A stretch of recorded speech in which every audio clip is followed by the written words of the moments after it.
we're gonna share with you the top 3 staging tips in today's video. All right, so I'm Julie Nielsen with the Real Life team with Real Broker. I'm here with my in-house stager, Julie, and we are gonna talk to you today about the top 3 staging tips, because there's a lot of tips, but we'll just focus on 3. The very first one, what would you say is your top staging tip? Well, the top staging tip is to disassociate yourself from your home, which is gonna help with your mindset and help you to actually do the functional steps of staging your home. Right, because I think a lot of times I come into a house and I get the little story of, it's a beautiful home, you've brought babies home back to this house. There's a lot of emotional attachment. And I think if you, for a better lack of term, divorce your house, you're less emotionally attached to the home and willing to do whatever it takes. I've seen clients who are like, just tell me what to do, I'll just do whatever it takes. Because we don't want you to get offended about your personal styles. And even like, I'm sure you've seen clients' houses with the family pictures up. I have family pictures up. That's what makes your house a home. Right. Yeah. And that's the difference between staging and decorating. Staging has the purpose of marketing your home to a wide range of buyers to appeal to the most amount of people that you can. And we need to do that because the more people are attracted, the more showings we're going to get and the more chances we're going to get an offer. And realistically, you want to do it no matter what market it is because it's always going to be in your seller's favor to do that. So you want to just make it, like I always see people get distracted. They're like, oh, look, it's a cute picture of so-and-so, or look at this weird thing here, right? Like, you want them to focus on them moving in, not them being at your house. Yes, and they need to be able to visualize themselves in that space as their own home rather than feeling like they're in somebody else's home. Exactly, yeah. All right, so we're going to talk about the second tip of staging your home. The second tip is to be committed to the process. Sometimes the whole staging with the decluttering can seem really overwhelming, but there's a few things that you can do. It doesn't have to take that much time or effort. You can break it down into smaller tasks and just go room by room through the process to make it easier. And you do that on your staging report. Like your staging report, when we work with our sellers, Julie goes in there and sends them a report, and it is listed room by room. Room by room. So you can kind of use it like it's your checklist already made for you. Yeah. So you don't even have to worry about that part. You don't need to be overwhelmed. It is overwhelming. I mean, at the end of the day, I always say to my clients, you are planning to move. So the process is like you need to get started. That process.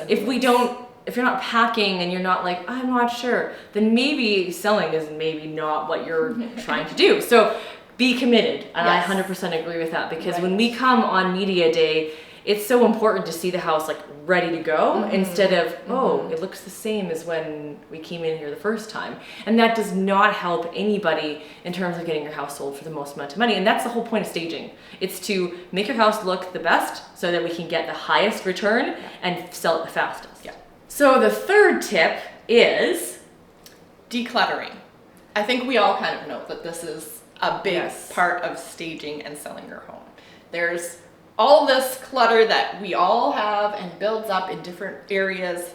And so that's definitely one thing to focus on for staging. So we have another video up here with more details on how to declutter. But in this video, let's talk about some quick tips that they can take away. What are some like easy decluttering tips that people can get started with right away? The easiest thing to do is just contain things.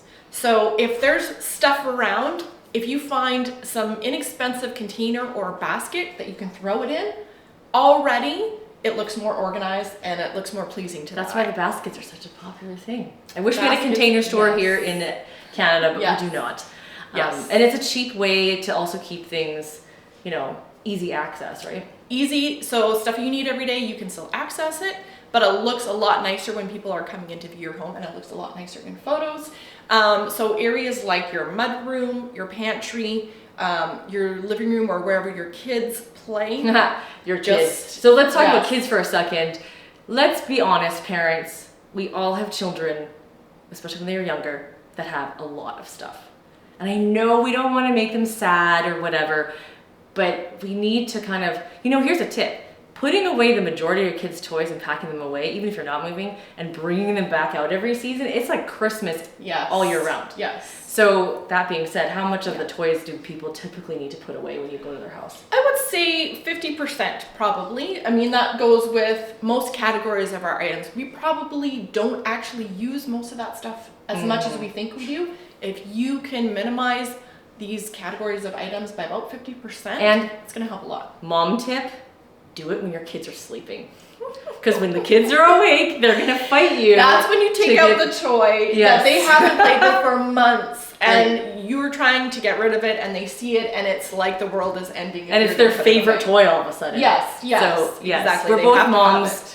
Our kids are a bit older now, so it's a bit easier. But for those moms watching that have little kids, like we hear the struggle. Yeah. And it's not It's mean real to do it when they're in bed, because it's sometimes necessary to get anything done. Exactly. And then the thing is, then they still have their toys. Like, we've sold lots of clients' houses that the toys are still out. The kids are not deprived. It's fine. And again, if we sell the house quicker, we can stop showing the house and you can get back to life. Right. So it's kind of like... Yeah, and even something that you can do with the toys is if they're kind of contained to one spot and one area of the house, that helps too, rather than being scattered throughout the room or throughout the house. Just designate that one area for all the toys to go Right, into. instead of taking over the entire house.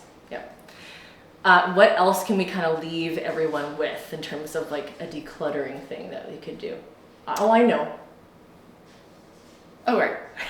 What does this mean? So, along with all the stuff that we have, just think of your fist. Anything that is smaller than your fist is something that needs to be put away. Put in a basket, put in a container, or maybe you should throw it out altogether. Exactly. If it's that's something easy. If you've got decorative stuff out, a lot of times if it's smaller than your fist, it can actually go away. And keeping things clear and all those little items kind of make things look cluttered. So to remove those small things, that's an easy tip. So if you want to watch more, like I said, check out this video that has more information about decluttering. And down here, we talk about how to do home staging on a budget.